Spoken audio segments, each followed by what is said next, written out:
Smoke filled the hallway before anyone knew the fire had started. Eleanor Whitmore woke to the smell of burning wood pressing through her door, sharp and choking, and her heart began to race before her mind had even caught up. She threw off her blanket and ran barefoot into the corridor, where thick gray clouds rolled along the ceiling like a living thing. The manor was silent except for the crackle of flames somewhere near the east wing, and she knew, with a jolt of fear, that the study was in that direction. That was where Duke Alaric Thornwood spent his nights, alone, often falling asleep over old letters he never answered. She did not stop to think. She grabbed a lantern, wrapped a damp cloth around her mouth, and rushed toward the danger instead of away from it. Other servants were only beginning to stir, their voices rising in confusion behind her, but Eleanor kept moving. She had learned in her quiet years of service that hesitation cost more than courage ever did. The study door was warm to the touch. Flames had already caught one of the curtains, and orange light danced wildly across the walls. Alaric was slumped in his chair, a glass of untouched wine beside him, unaware of the fire spreading only a few feet away. Eleanor called his name, but he did not stir. Smoke was thickening fast, and she knew she had only seconds before the air itself became dangerous to breathe. She crossed the room in 3 quick strides and shook his shoulder hard. He startled awake, confused, coughing as the smoke reached his lungs. Eleanor did not wait for explanations. She pulled him from the chair, wrapped his arm around her shoulder, and guided him toward the door with a strength that surprised them both. Behind them, a beam cracked and fell, sending sparks scattering across the floor where he had been sitting only moments before. By the time they reached the courtyard, the rest of the household had gathered, servants shouting for water, stable hands ringing the alarm bell. Alaric stood in the cold night air, staring at the glow rising from his own study, his mind still catching up to how close he had come to not waking up at all. When he turned to thank whoever had pulled him free, he found Eleanor standing quietly at the edge of the crowd, already trying to slip away unnoticed. He had barely spoken to her before that night. She was simply one face among the many who kept his enormous house running, while he drifted through his days like a man only half alive. But something had changed in the space of a few frightening minutes, though he could not yet name what it was. The fire was put out before dawn, but the shock of it lingered in the air long after the smoke cleared. Alaric stood staring at the scorched doorway of his study, replaying the moment again and again. A girl he had never truly noticed had run toward danger to save him, without hesitation, without waiting to be asked. That thought unsettled him more than the fire itself ever could. The next morning, Alaric summoned Eleanor to his temporary study, a smaller room untouched by the fire. She stood near the door, hands folded, waiting for him to speak first. He tried to offer her money, a reward fitting for saving his life, but she shook her head gently and said she had only done what anyone in the house would have done. Her answer struck him harder than any grand speech could have. Most people who worked for him wanted something in return, yet she seemed to want nothing at all. He found himself watching her more closely after that, though he told himself it was simple curiosity, nothing more.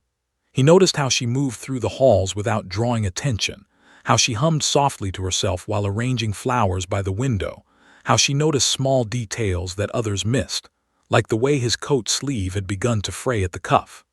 One afternoon, without being asked, she mended it while he sat reading, her needle moving with quiet precision as if the task required no thought at all. Alaric began inventing reasons to walk past the rooms where she worked. He asked after her opinion on matters no Duke would normally discuss with a maid, questions about the weather, about a book left open on a table, about whether the garden roses needed more sunlight. She answered honestly each time, never flattering him, never pretending to agree simply because he held power over her position. That honesty was rare in his world, where most people around him spoke only to please him. One evening he found her alone in the library, sorting through books damaged by smoke from the fire. She was humming again, unaware he stood in the doorway, and for a moment he simply watched her, struck by how at ease she seemed in her own quiet world. When she noticed him, she straightened quickly and apologized for the mess, but he waved off her concern and instead asked if she needed help lifting the heavier volumes from the shelf.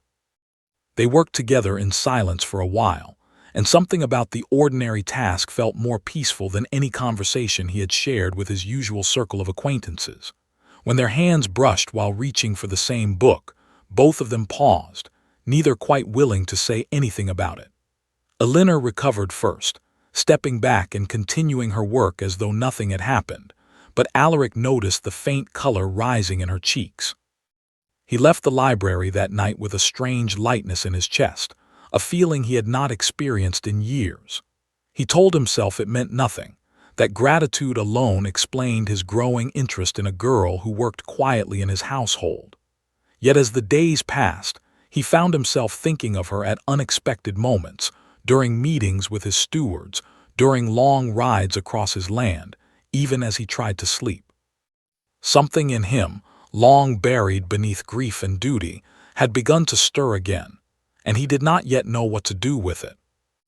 Word of the Duke's growing attention toward Elinor spread quickly through the household, as such things always did. Servants whispered in corners, exchanging knowing glances whenever he lingered near her a moment longer than necessary. The whispers eventually reached his aunt, Lady Constance, who arrived at the estate unannounced, determined to remind her nephew of the promise he had made after losing his fiancée years earlier. She found him in the garden one afternoon and wasted no time speaking her mind. She reminded him of the vow he had sworn never to marry again, never to risk his heart the way he once had. She warned him against forming attachments to someone so far beneath his station, insisting that such a match would bring nothing but scandal and heartache. Alaric listened without interrupting, though her words settled uneasily in his chest, stirring old guilt he thought he had buried alongside his grief. That guilt followed him for days afterward. He began to distance himself from Elinor, speaking to her only when necessary, his tone clipped and formal where it had once been warm. She noticed the change immediately, though she said nothing, retreating back into the quiet corners of the house where she had always felt safest. The sudden coldness confused her, but she reminded herself that a duke's moods were not something a maid should question. Alaric told himself the distance was for the best. He convinced himself that whatever he had felt in the library that night had been a passing weakness, nothing more than gratitude mistaken for something deeper. Yet even as he avoided her, his thoughts kept drifting back to the sound of her humming, the steadiness of her hands as she saved his life, the honesty in her voice when she refused his reward. Elinor, meanwhile, began to feel that her place in the household had grown uncertain. The whispers among the staff had turned unkind, some suggesting she had used the fire to gain the Duke's favor, though nothing could have been further from the truth. Tired of the tension and unwilling to cause further scandal, she decided to request a transfer to another estate owned by the Thornwood family, believing distance would be easier for everyone involved. When the housekeeper mentioned Elinor's request to Alaric during a routine report, something in him went still. The thought of her leaving, of never hearing her quiet humming in the halls again, struck him with a force he had not expected. He realized with sudden clarity that his coldness had not protected him from anything. It had only pushed away the one person who had made him feel alive again after years of simply existing. That night he sat alone in his temporary study, staring at the same chair where the fire had nearly claimed his life.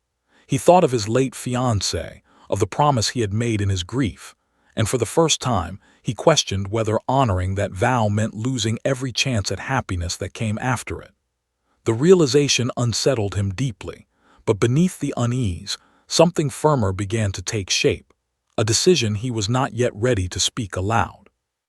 The next morning, Alaric found Elinor in the garden before she could leave for her new post. She was cutting flowers for the hall, her basket already half full, when she noticed him approaching and straightened in surprise. He asked her to walk with him for a moment, and though she hesitated, she agreed, setting her basket aside. They walked in silence at first, the early sunlight cutting through the trees around them. Alaric finally spoke, admitting that his coldness toward her had never been about anything she had done. He told her, plainly and without pretense, that he had made a vow after losing his fiancée, a promise to himself that he would never again risk his heart the way he once had. He confessed that her kindness, her honesty, and her quiet strength had begun to challenge that vow in ways he had not been prepared to face. Elinor listened carefully, her expression unreadable at first. When he finished, she admitted her own truth in return, telling him she had never expected anything from him beyond simple courtesy. She explained that she had guarded her heart carefully over the years, believing a duke and a maid could never share a future, no matter what either of them might feel. Her honesty, delivered without bitterness, struck him deeply. For a long moment, neither of them spoke. The garden around them seemed to hold its breath, the only sound the soft rustle of leaves overhead. Alaric finally broke the silence, telling her that he did not wish for her to leave the estate, not because he needed a maid, but because he had come to value her presence in ways he had not expected to feel again. Elinor's eyes glistened, though she blinked the emotion back quickly, unused to such directness from him. She asked if he understood what he was suggesting, reminding him gently of the difference in their stations, of the whispers that would surely follow if he pursued anything beyond simple friendship. He nodded, acknowledging the difficulty ahead, but told her he was tired of living only for the memory of what he had lost, rather than for what still stood in front of him. They talked for a long while after that, longer than either of them had intended, the walls both had built slowly beginning to come down. Elinor spoke of her early years, of losing her own family young and learning to find quiet comfort in simple routines. Alaric spoke of his fiancée, of the guilt he had carried since her passing, and of how meeting Elinor had forced him to confront feelings he had long refused to examine. By the time they returned to the manor, something between them had shifted permanently. Elinor withdrew her request for transfer, choosing instead to stay, though neither of them spoke openly yet of what might come next. Alaric watched her walk toward the kitchens, a lightness returning to his chest that he had not felt in years, and for the first time since his loss, he allowed himself to imagine a future rather than simply enduring the past. Exactly 7 days after the fire that had nearly taken his life, Alaric rose before dawn with a decision already settled firmly in his heart. He dressed carefully, dismissed his valet earlier than usual, and made his way toward the garden where he and Elinor had first spoken honestly to one another. The morning air was crisp, the sky brushed with soft shades of gold, and he waited there, restless, until he saw her approaching along the familiar path with her basket in hand. Elinor slowed when she noticed him standing among the flowers, sensing immediately that something was different about the way he watched her. She set her basket down and walked closer, curiosity and nervousness mixing plainly across her face. Alaric took a steadying breath, aware that everything he was about to say would change both their lives permanently, whatever her answer might be. He told her that he had spent the past 7 days thinking of nothing else but her, replaying every conversation, every quiet moment they had shared since the night of the fire.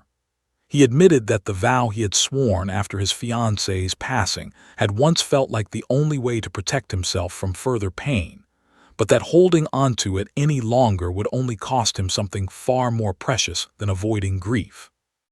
Then, without further hesitation, he knelt before her in the quiet garden, taking her hand gently in his. He told her that his heart had chosen her, not out of gratitude for saving his life, not out of loneliness, but out of genuine love that had grown steadily since the moment she had pulled him from danger without a second thought. He asked if she would do him the honor of becoming his wife, setting aside every difference in their stations that others might use to judge them.